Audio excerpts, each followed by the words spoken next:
Now, this chapter and the one after, I'm on my 8th work through. So if you're receiving this, this is number 8.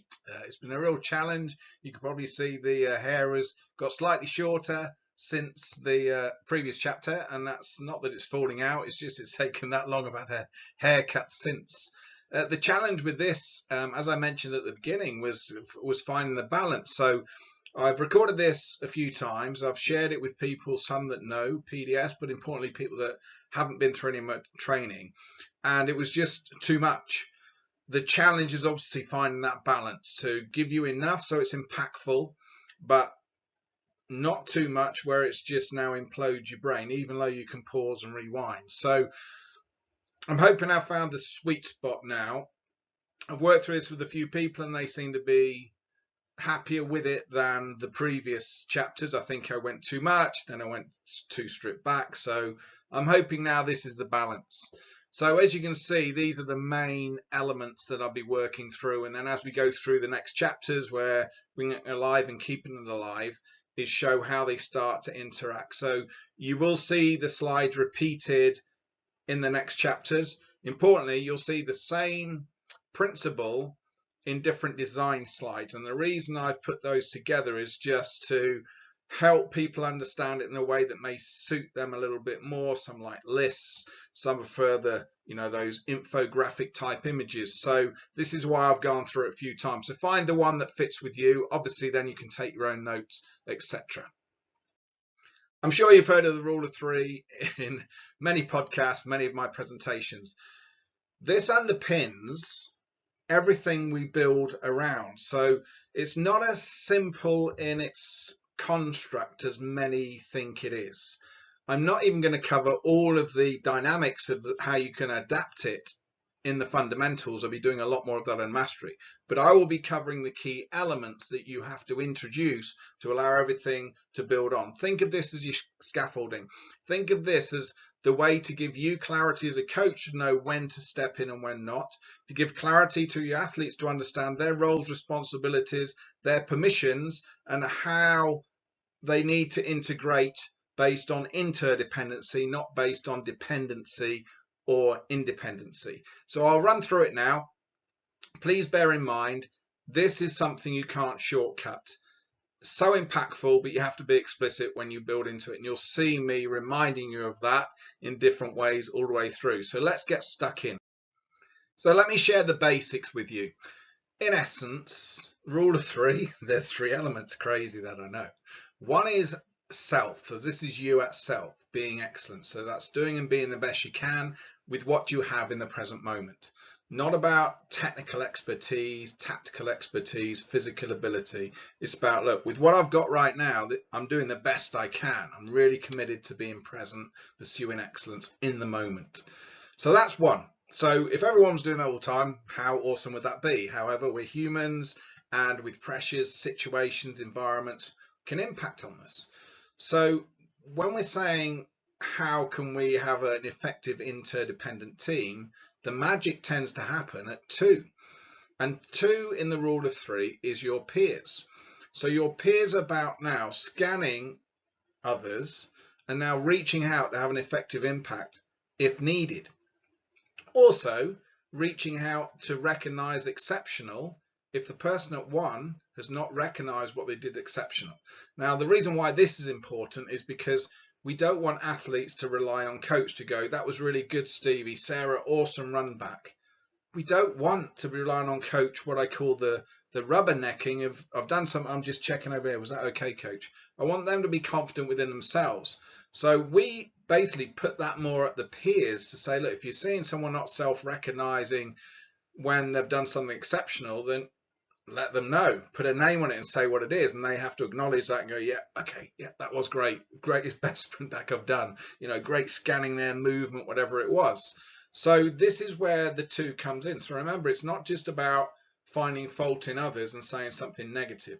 Remember, when we talk about being effective, what we're saying is every peer has to learn, I need to adjust my style of communication, how am I saying it, for the situation and for the person. So this is now, as we said at the beginning, PDS is about developing people. People have different personalities. People have different emotional states. Some people react differently to being told things under pressure in certain situations, or react differently. So this is about everyone knowing when Sarah's starting to feel a bit down or frustrated, what's the best thing to say to Sarah that Sarah would accept it more effectively than you may see when you speak to Danny. So this is getting to know each other. Now, we've got the 3 A's in there, which I'm going to talk about on a separate slide. But what we're saying is at 2, if someone reaches out to you, even if you don't like how it's being said, you must accept using the 3 A's. Now, why have I just said we want to develop people to be effective in what they're saying? And now I've just said, well, hang on a minute. You're saying even if someone says something in the way you don't like or ineffectively, but what they're saying is correct, you must accept. So yes, I'm saying both. We need to develop both. So one, we're developing internally to say, I'm going to filter that in an effective way. So Danny's just, kind of shouted at me and, not the best way to say it, but Danny's knackered and stressed, but he's still making time to reach out to help me out. So his intent is good. So in a quick way, I'm accepting Danny. Danny, look, you've reached out to me. I may not have liked how it's being said, but the intent's good. So I'm going to work on our 3 A's.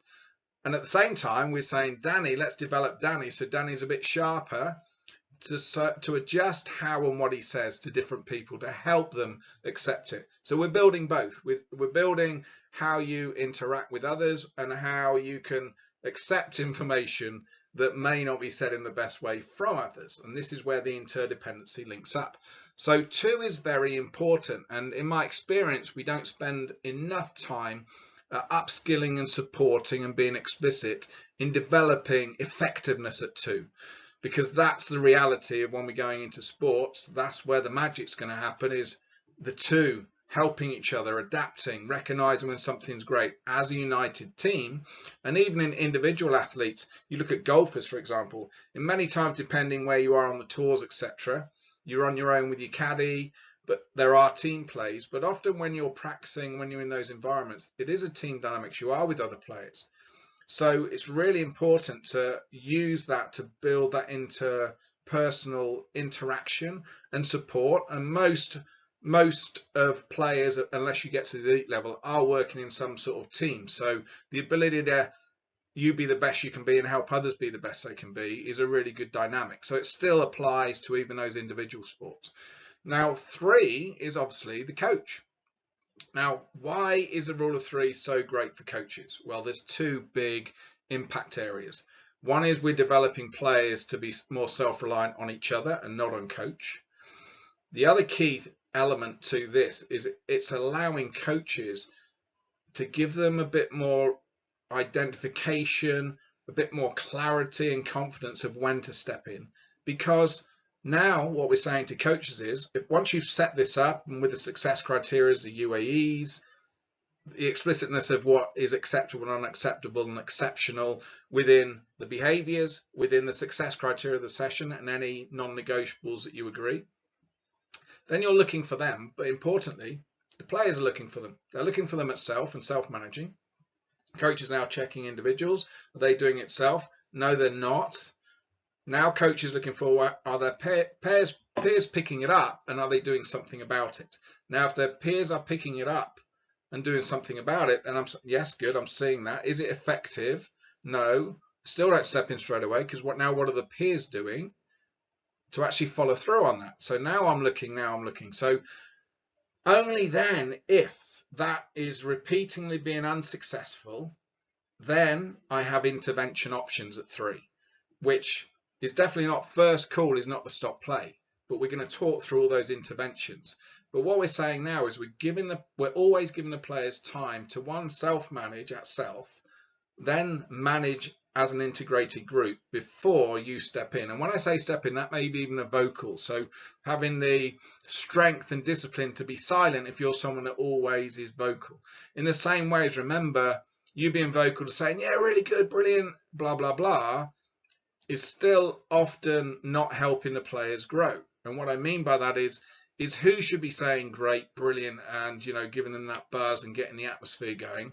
Shouldn't be coach, it should be the players. So if they're relying on us to do that, we're again not aligned to the lighthouse, unless you think the lighthouse is, I need to self-manage them and tell them and motivate them in a match, because that's a bit of a false vision, when what we're saying is, in the PDS way, is we want them to be able to do that without us, and then we're there as the backup, we're there as the influence where needed, but we're not the main focus to manage motivation, atmosphere, communication. That's them. That's them to self-recognize. That's them to self-manage. That's them to help each other to be the best, not the coach. So we need to build this in practice. And this is where the rule of three can be very helpful. You'll see when we start linking into the action review process, the player first, player last, the scanning elements that go with the action review process, and the intervention options, they'll all be framed onto the rule of three. So once we make this explicit to everybody, this is our frame that gives clarity to every player and gives clarity to the coach to develop a flowing way of self-managing interdependent development and not coach-reliant dependence. So this is just slightly different words. So think of it this way. One is you being the best you can be. Two is your peers helping others be the best they can be. And then coach is coach steps in or is asked to by athletes. And when I say is asked to by athletes, we may get to a point where the athletes are attempting to figure it out themselves and they're adapting. And this may not be behavior again. The behaviors may be awesome, maybe the tech, it may be the tactical decision making. And you may be using variables of manipulating the environment. But two things, one with your skill of knowing how to manipulate the environment, or the fact of it's still not working. There may be a time when they just say, we're now just wasting time. We've done everything. We just can't get it. Coach, we need some help here. It may be there's a disagreement in the team and it's like just butting heads now. And they may go, coach, we need some clarity here because we're both coming up from different angles, two influential leaders in the team. And it just may be a 1 minute step in. Okay, let's just be clear. Remind me what we agreed, or both. These are both great, but let's go with this way, and this is why. But love that other decision that you made there. But we're going for this one today because of this. Coach steps out, and obviously then the players and the coaches still have to use the 3 A's. So you can see now it's a very simple language and principle. It's not always easy to bring it alive in making it every time, but actually the principle is very simple. Now the 3 A's is a really important part of the rule of three because it really brings alive to, and indeed the interaction at coach to other athletes and even coach to coach. So remember, the rule of three is used everywhere with everyone. It's not just specific to the coach, to the athletes. Now often the challenge is when someone reaches out, a peer, whatever it may be, you either don't get the acknowledgement, or you get the acknowledgement, you don't see the action. So one of the key elements in that rule of three is, and you can see it's large there in the red, is the act on what you agree. So what I mean by that is, if you're now one of the peers and you've spotted somebody, you reach out to them to have an effective impact, they accept it internally. Well, they acknowledge it, so they say they have accepted it internally, they're acknowledging it, they're agreeing, and then you just carry on. And they don't change, they don't act on it, then actually it's ineffective. So remember, communication is only effective if it has the desired impact. So we've got to be looking for the action. So what we have to do, if we've done a reach out to somebody and we've got the acknowledgement, then we're now checking, are they committing to what they said? Are they acting on it? If they're acting on it, positive reinforcement. If they're not, I need to follow through again. Now coach is looking for this. So looking at one, looking at two, someone's reached out, now I'm looking for, are they following the 3 A's? And there's my measure marker. So if they're not following the 3 A's, now I'm checking for, is that person going to reach out again? Did they hear? So if you believe they heard, then we're saying, well, okay, something's happening here. Is it rule of three intervention time? So are we at 3 now? Am I looking for, hang on, no. I'm going to see if 2 reaches out again. Is someone else going to step in? And maybe your 3 intervention is, you're calling another player over, or someone's on the sideline, say, what are you seeing there? What could you do? And you send that player across. It may not be you actually directly interacting with that player. Maybe you do a one-to-one with that player that hasn't followed through on the 3 A's, that someone's reached out. you do a one-to-one with the player that actually reached out. What happened? What did you hear? So what are you going to do about it? Whatever it may be, that's where your intervention decisions come, because you're looking for it. But the key point is, whoever reaches out, they're looking for all three of the A's to happen. Now, the accept internally, obviously you can't see, but if someone acknowledges, they're saying, I've acknowledged it and I'm accepting. Yes. Now I'm looking for the action. And if there's no action, I have to follow through. When there's action, positive reinforcement. Coach, I'm looking for that.